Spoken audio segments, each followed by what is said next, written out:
Okay, coming live from, not live, but doing this interview live in Los Angeles. I'm at my brother's place, Lewis House, but I'm so glad before I'm flying out after being out here this week to meet up with my old friend, Caleigh Drane, wonderful cellist, and her fiance, William Seiji Marsh.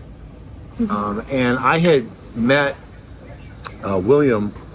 Well, I didn't meet. I just met him today, but I learned about his Facebook group, which was called Musical Being, or something like this. Yeah. Yes. Musical Being, and I don't even know if the Facebook group's still live. But if you go to musicalbeing.com, that's where he kind of resides and a lot of his thoughts.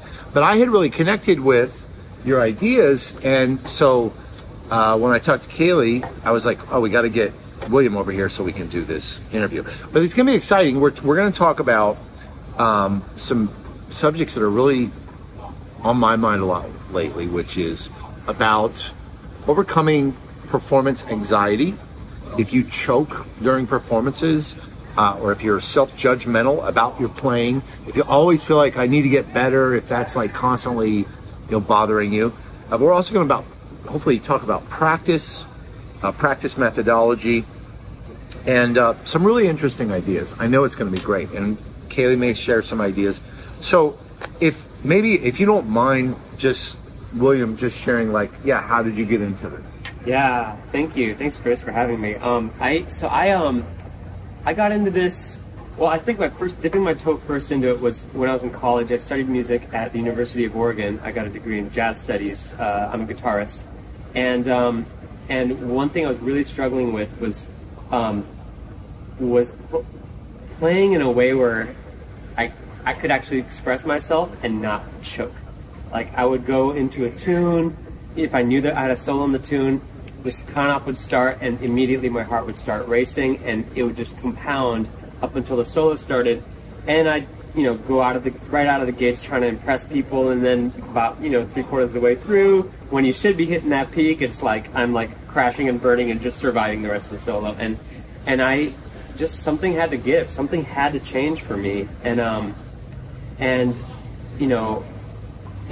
did whatever I did to get beyond that, and I took all of that work, and I've kind of packaged it in a way where I can actually deliver it to somebody else and have them get that same methodology and have those same results.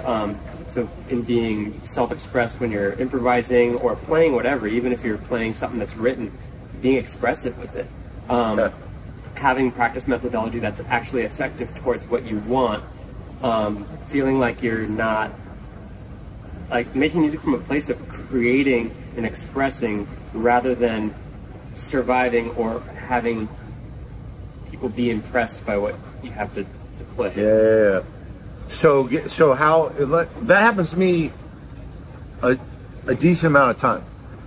If I'm being honest, if I'm on the bandstand with people that I'm really comfortable with, or if I'm playing music with my kids, then I feel that there's a certain flow. It's easy, right? Yeah. There's love there. There's love. There's trust. Yeah. And also you could say, if you're playing with your students, then you might feel confident. You just feel confident because you feel like you're 2 steps ahead of them in some way. But then if I go to play with people I've never met before, and it's a performance situation, sometimes I find myself doing exactly what you described. So I just feel like I have to say it again. It's all this energy is kind of building up, and you're feeling like, oh, I got to do a good job. And so you just go, boom, right? And you're not listening. I'm talking about in a jazz situation now. You're trying to force, me. I'm trying to force it, Me too, just to say. Okay, yeah. And so it's harder to leave space. It's harder to just wait to feel something and play what comes from my heart, but it's more like coming from this wrong place. And so I'm really interested in that. So how do you fix that? Well, I think actually one is getting that there's nothing to fix, right? Because we're human beings, and as human beings we feel fear in the same way that our ancestors might have felt fear when they saw a saber-toothed tiger, or or you know, the same way you might feel when someone like screams by you on the freeway, like, whoa, what was that? You know, like, we have fear, and it's and we just experience it. That's the way it is for human beings. Now, I think the trick is to distinguish when that fear is popping up in a situation where it's not really necessary. Like on the bandstand, it's not necessary. No one's gonna die. I mean, hopefully, like, you know, like you're not in physical danger, right? But we still have the same visceral reaction as if somebody were threatening our lives. Like, and if you can distinguish that it's happening, then you actually have a fighting chance at moving it, transforming it, changing it, and like dealing powerfully with it. But a lot of times it's just, you know, we go, well, that's just the way it is, I guess. That's just the way performance is for me. And so, you know, and we don't even consider that there's an alternative. So I'd say, like, really the biggest step is getting present to when it's happening and getting present to the physical sensations that really cue you into it. For me, for example, like, I get hot in the face, my shoulders tense up, my chest gets kind of tight. Like, I feel it happening right now as I'm like talking about this, right? Being in an interview, like, you know, and recognizing that it's there, and getting in the practice of giving it up, getting in the practice of maybe it's getting in the practice of bringing music into that space of calm, as opposed to practicing music from a space of anxiety. And I have it that, like, a lot of us are in this practice where we relate to music in this world of better than, worse than, good enough, not good enough, slaying, killing, or not killing, or whatever. And, like, that's the world that we exist in. But, like, all of that is completely made up. The music is just the music, and we create all this meaning around it and attach all of this story around it. So, like, what would it look like to just not be in that conversation at all, and just not even pay attention to it? And I think for a lot of us, it takes actually reprogramming ourselves to be in the practice of music that is outside of that conversation. So I don't know if there's anything to fix. Again, it's just like, well, what would it look like to just completely transform the environment in which music is taking place for you? So what comes up for me is, like, well, you said we have to deprogram ourselves. So what comes up for me is, like, a lot of times in, like, my group classes, you know, I'll give people guided practice sessions where I'll ask them to do structured improvisation, which allows me to have students at very different levels. Because, say, like, if you're a beginner, play half notes. If you're advanced, play 16th notes. But here's a groove, and, you know, you play within this format, whatever, which is within your current ability. Mm-hmm. And which is pretty cool in and of itself. I love that. I love that. That's awesome. Because it allows you to work with a lot of different people and sort of let them set where they're at and push their level. But so a lot of times, what I'll do in these group classes, I'll be like, okay, so, like, play whole notes right here. You know, so there's a loop. It's like play 2, 3, 4, then play again, and then as you're playing, like, they're just playing over and over, right? Or maybe they're improvising, they're choosing between a couple notes, but it's easy, it's within their level. Mm-hmm. And it's a very low pressure environment because it's not the stage. But I'll say, so as you're doing that, bring your attention to, you know, what are you noticing? Like listen to the note, but don't feel the pressure to do anything with the note. Like, play with no vibrato, play with some vibrato. And so it's, I guess it's kind of like mindfulness. I don't know. That's right. I'm learning about mindfulness. But is this kind of on the track? Or I'd say, like, mindfulness is one, is like being aware of it, and being aware of what's showing up. Like, that's the mindfulness part of it, right? The awareness of what's showing up physically, mentally, emotionally as you're playing. And that's one component of it. And I think that's the foundation. Like, you have to be aware to change anything. Like, you can't, if you don't know if something exists, then you have no power over it at all, right?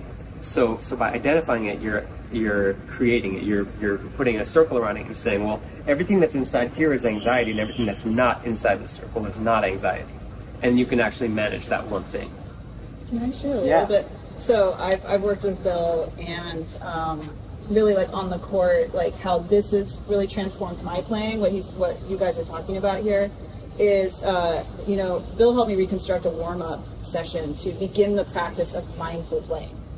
And it's very simple, and it feels completely counterintuitive based on how many typically complicated thoughts we have around playing, right?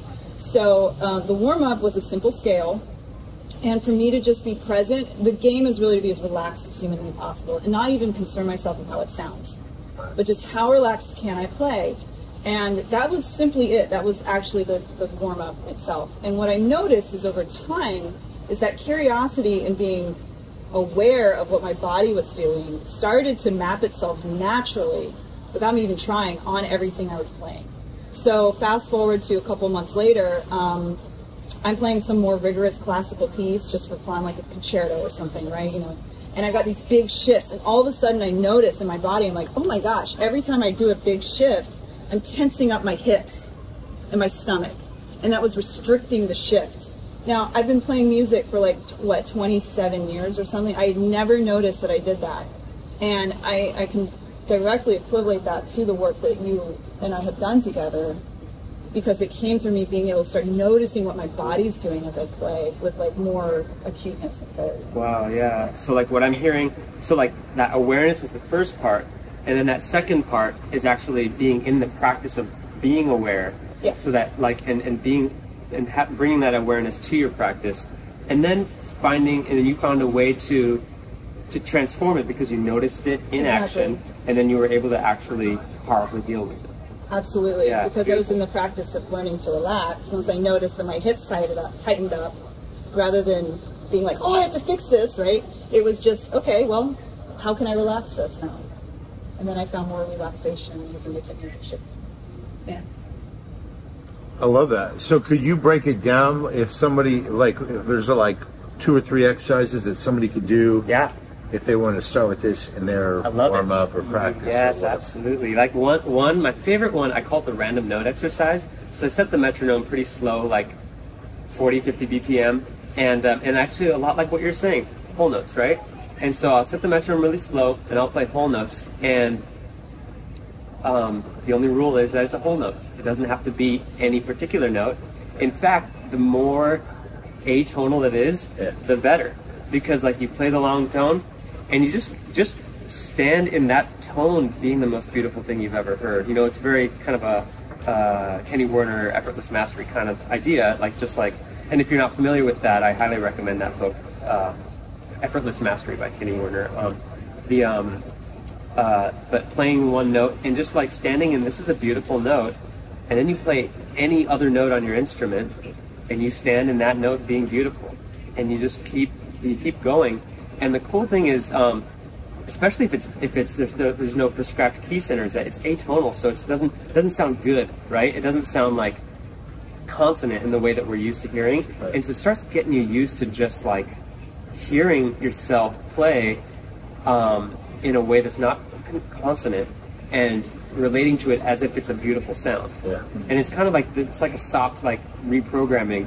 And what I found is that like even if I flub a note and I'm stuck with a whole note of no sound, like a whole 4 beats of no sound at a slow tempo, just being with it, just going, well, that's the way it is, and that's beautiful. It's beautiful. There's a beautiful not sound that I'm hearing right now. Yeah, you know, and keep going. And then and then from there there's variations. You can kind of go. So what I do is I'll start with the whole notes, and then I'll go into half notes, and then triplets, quarter notes, and then quintuplets. I just quarter note quintuplets, you can call it, right?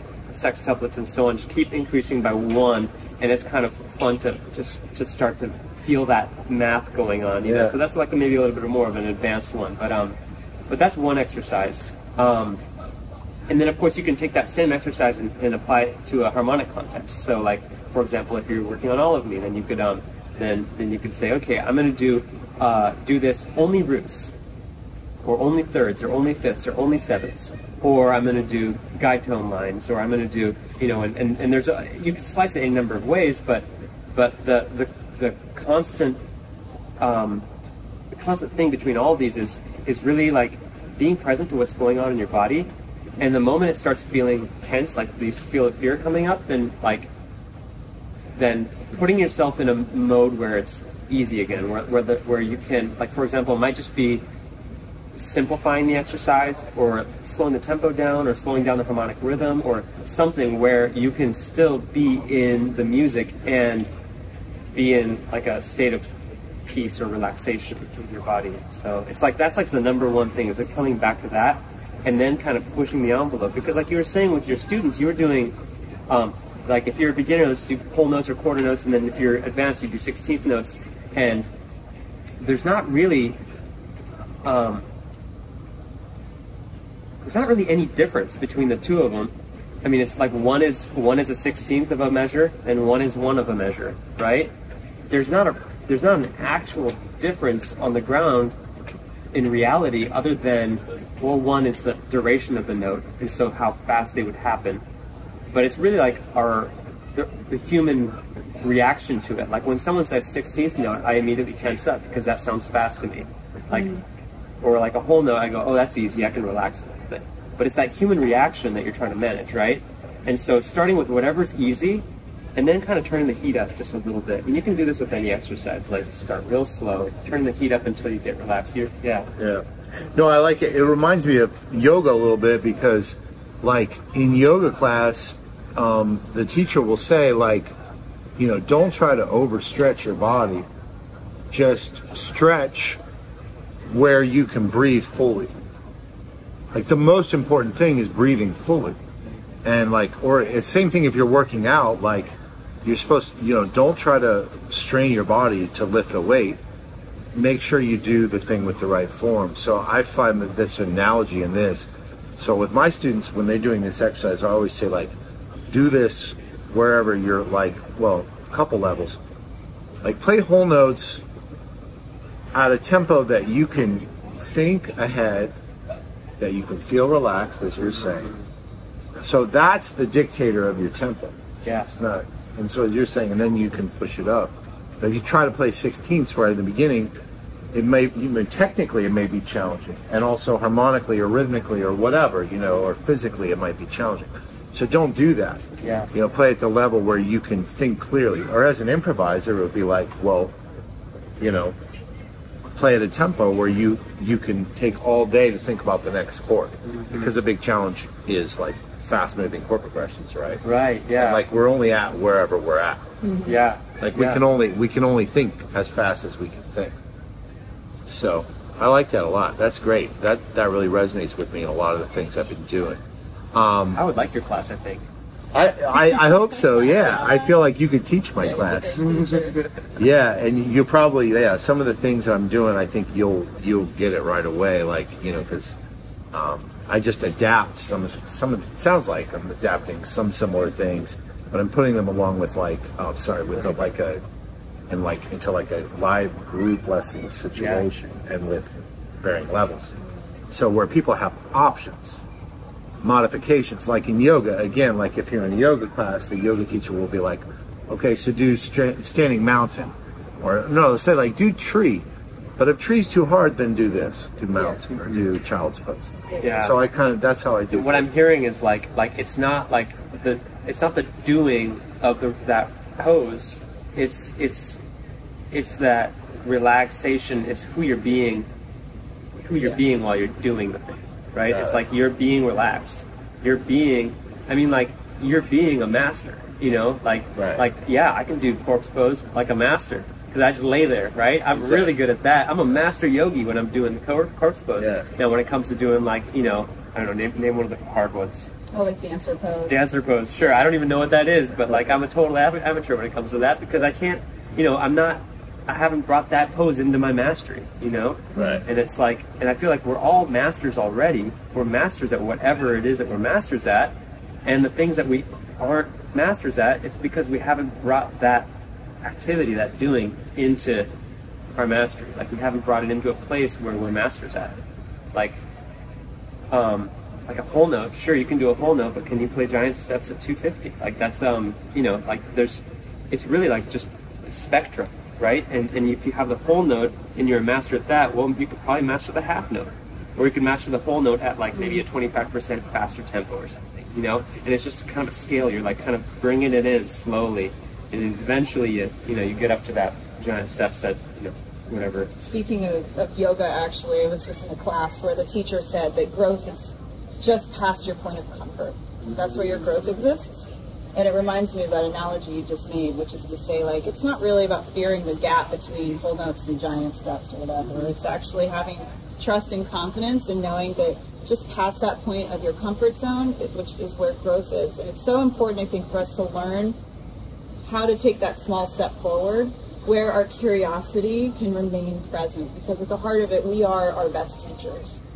And our ability to teach ourselves and grow in our skills only exists inside of our curiosity. But when we are trying to get somewhere or fix something we don't like about ourselves, our curiosity vanishes, and now we're just judging. And now it's that survival fight, right? Yeah. I feel attacked. Yeah, for sure. Well, when you talked about like the going from a whole note versus giant steps at 250, yeah, I mean, because then you could play giant steps at 1,000, and you could play it in all keys, like backwards, left-handed, you know, in fifth position on your instrument. And so that brings up to me that like music is limitless, like it's infinite. So we're never going to have everything, you know. So we could at any moment we could say, I can do this, like I can do music, because you can do something, and it'll resonate with somebody. Yeah. And it's like there's, you know, somebody's going to find healing or beauty or like depth in what you're doing. But then, and a lot of us, I think we go in these swings from this kind of delusions of grandeur where we're like, everything I do is amazing. I'm like the best ever. And then we go into these really big valleys of despair, right? Yeah. And that's part of this problem, I think, is like, that's what I'm interested in and what you're tapping into, I think, with what you're talking about. And so one part of this is that a lot of people, when they come to me, they're like, show me all the things. I need to learn all the things. I need to, you know, I need to be able to play all the tunes at 250, and I need to be able to learn diminished scales and this and that and the other and altered scales and do the thing that he's doing and the thing that she's doing. So, and you said, when we sat down, you said something about that all the resources out there are like information resources, and that people think they have an information problem, but that's not where the breakdown is, right? Yeah. So can you speak to that? Yeah. Well, I mean, like when someone comes to you, it's like, they want all that info. Like, I guess my first thought is, why are you paying anybody for that? The literal entirety of human knowledge exists at your fingertips. Like you're on YouTube right now, right? You know, go look it up.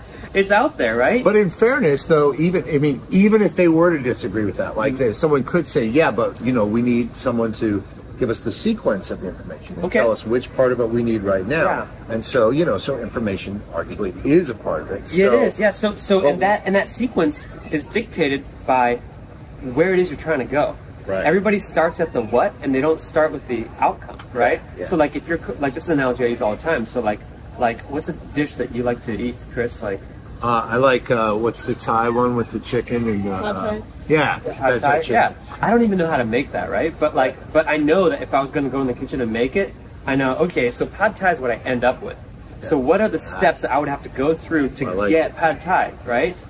And I think, and then going, well, I don't have any chicken, so I guess job one is to go buy some chicken. But maybe, well, I also don't have basil, and I don't have those cool noodles. But you know, like, so I have to go and get these. So like we start with like I'm not good enough. I need to do something about it right effing now. What do I do? And people jump right to that action without really thinking critically about where it is that they want to get to. What is the outcome that you want? Because like any teacher can show you whatever they want to show you, but it's really like that. Those steps are dictated by where you want to be. See, I like this a lot.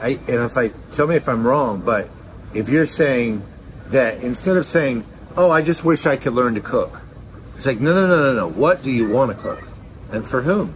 Yeah, it's like, you know, you might say, well, I want, you know, you might say you want to cook pad thai for Caleigh, you right? know? And you want it to look like this, and you want it to be in a certain kind of hole. It's like, okay, that's exactly where you want to go. Okay, so we're going to teach for that outcome. Exactly. Okay, that's what you're saying. I love that, because that's exactly what I say to my students. I love it. And it's not, and it's also in business too, right? Yeah. It's like, you know, but also in music, and they're like, I just want to be better. It's like, no, let's really dial down. What do you want to do? And it's not just, and because a lot of times they'll take guesses. Well, I'm sure you've got this. People will be like, I want you to show me diminished scales. Wait, why do you want to get diminished scales? You know, is that really what you want? Is the diminished scales that, you know, because they're trying to get, because they don't know what they don't know. Right. And so they're like, well, they've just heard something and they're like, I need to learn this. And this is like, no, what do you want? Well, actually, I want to join a bluegrass band and I want to be a part of that bluegrass band and to feel like I'm not interrupting the flow, and then like I know what everybody's talking about, and like just feel a connection to that community, and like to be able to like, you know, to be able to come and just like know what's going on, and which is, you know, and it'll be like the key that I hear in what you're saying right there is like, I want to join a bluegrass band. I want to feel connected with everybody. I want to feel like I'm not holding everybody back, or like those. That's awesome, because those are very concrete things. Those don't exist in the realm of better than, worse than, more than, less than. Like that's, and if like, job one actually is like, get rid of all those words, because better, more, faster, you never get better. You never get more, and you never get faster, because all of those things exist as a relation to where you are in the present moment. And no matter how fast you get, faster always exists. You never get there. No matter how good you are, better is always right there, just beyond your reach. Oh, I love that. It's just, no matter how fast you play, faster is always out there.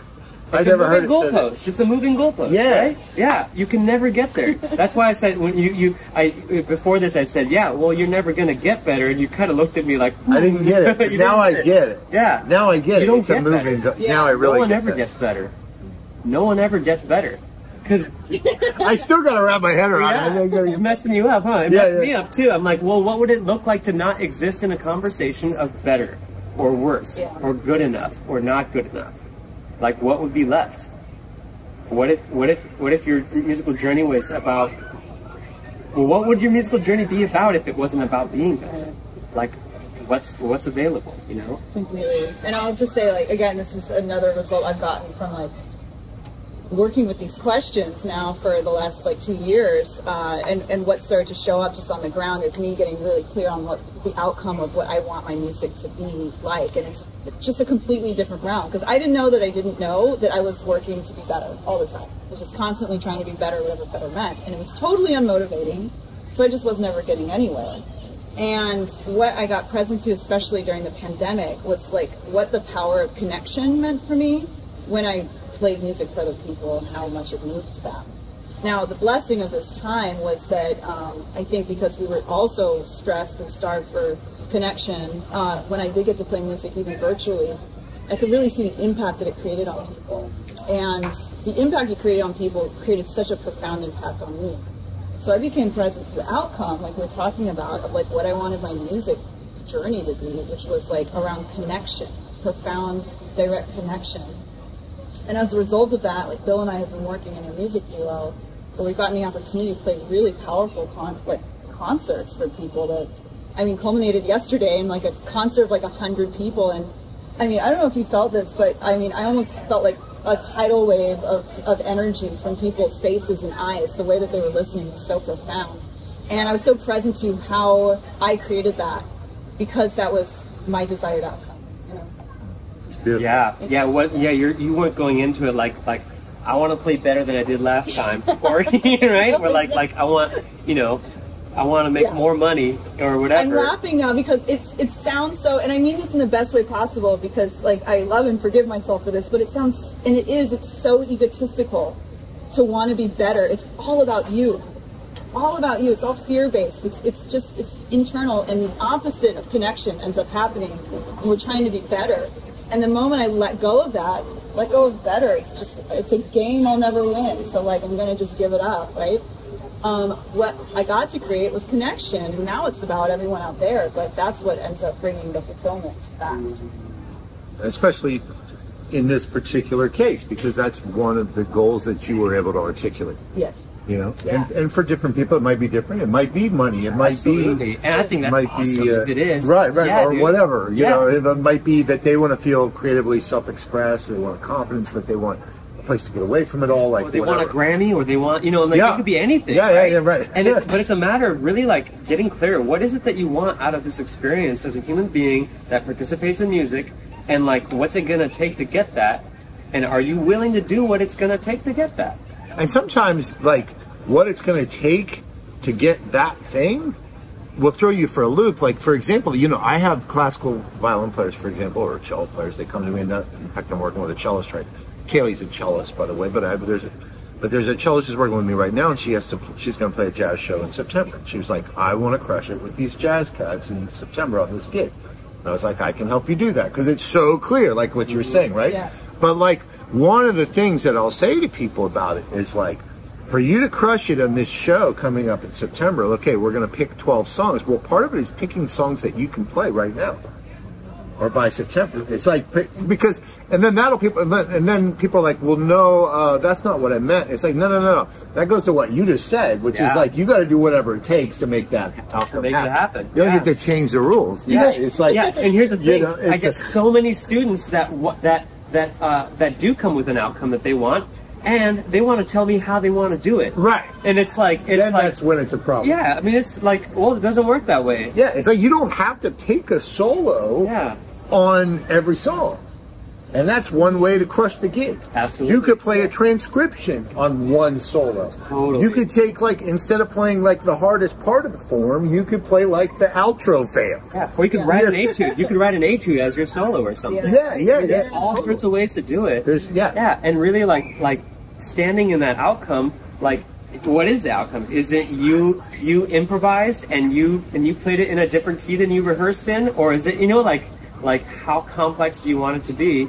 Yeah, like help you kind of, you know? Yeah, and what I'm hearing, just to distinguish like what we're talking about here, is the ability to be light and really allow it to look whatever way it has to look. You don't be attached to it looking a certain way. That's what I mean. When you have a desired outcome, have a light touch with how it shows up, you know? Having produced a show yesterday, secret to production, you want to put on a good show, like, have some lightness with how it looks, because without us even realizing it, sometimes we get really attached to how it needs to look. What does crushing it mean? It means like, what is it? My hair is flowing in the light. Well, what if the lighting's bad? Like, I mean, I'm not going to crush the gig.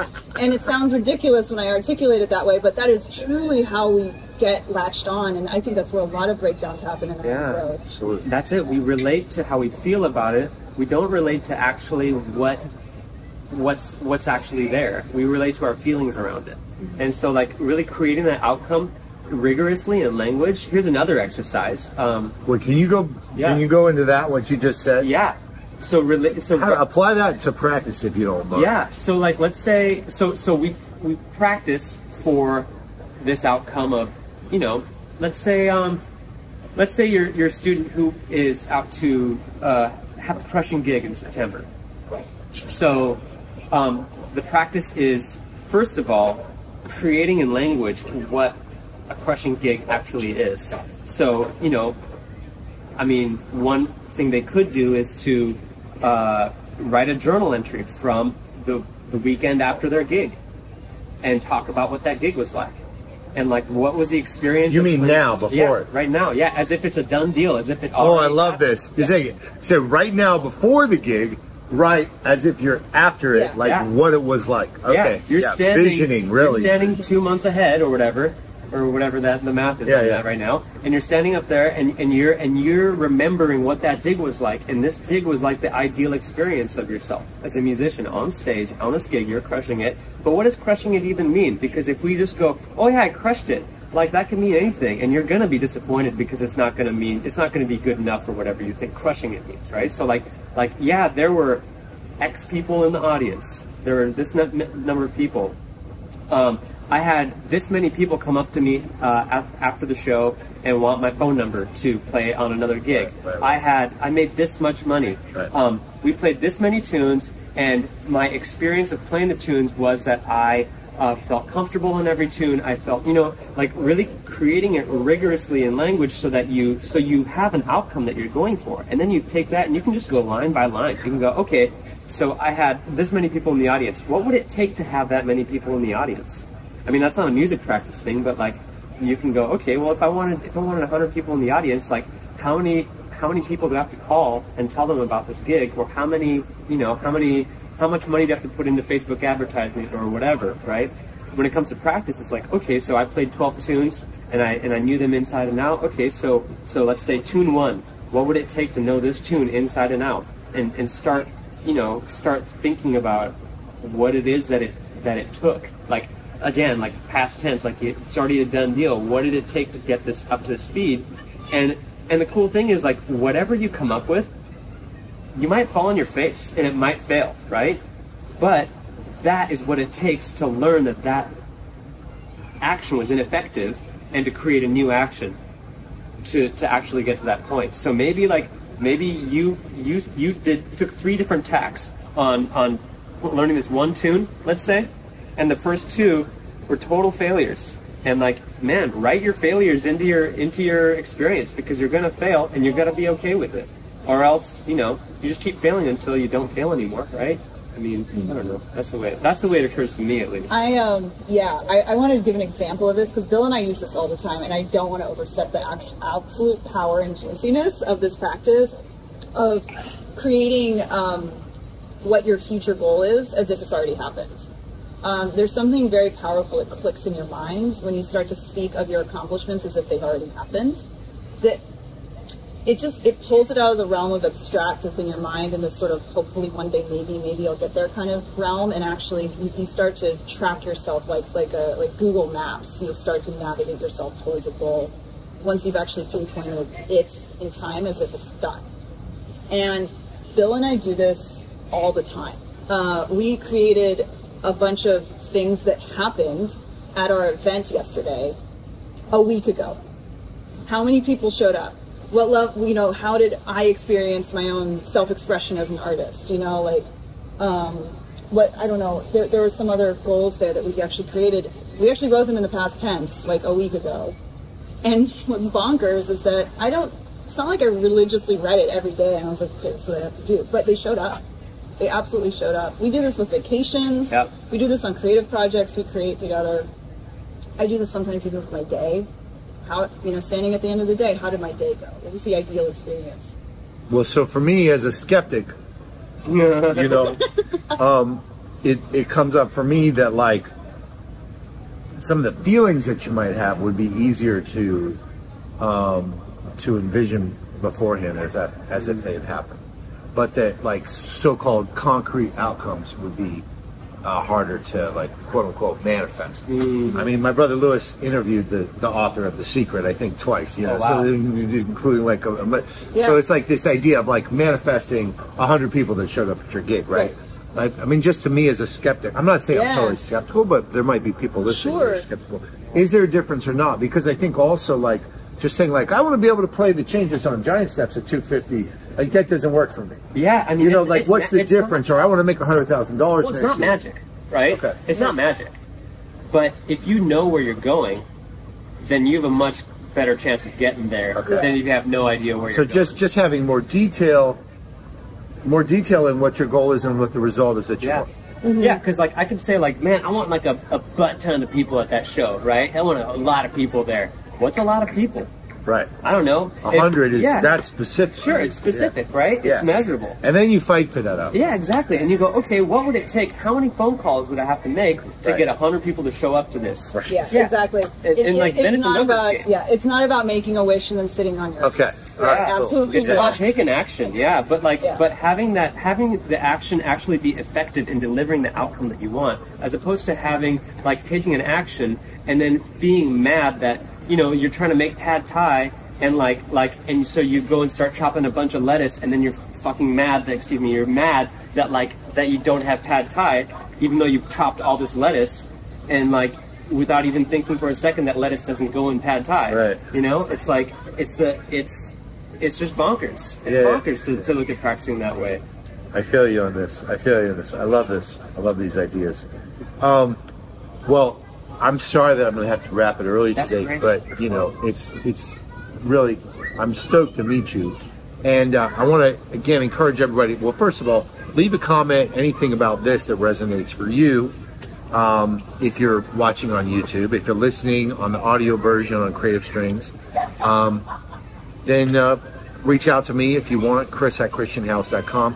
Wherever you are, check out William Seiji Marsh at musicalbeing.com, and Caleigh Drane, which is Caleigh,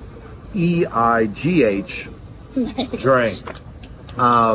We go way back. You do, yeah. I know how to spell your name. You've had a few years. We just met, Yeah. but I feel like we're already friends, and you know. Caleigh spelled it. It's a bonkers way to spell it. So Yeah, right. It's unique. It takes time. It's acquired friendship to know how to spell my name. So But they can also find you on socials at W Marsh Music. that's right. And if you're on YouTube, I'll put this all. If you're on the audio version, I'll put it. Well, hopefully, we'll have this at a blog at christianhouse.com, and I'll put this in the show notes there. Caleigh, thank you for introducing me to your marvelous fiance, and Thank you, and William, thanks a lot for making time to meet. Thanks so much for having me. This has been awesome. Thank you all for listening. thank you.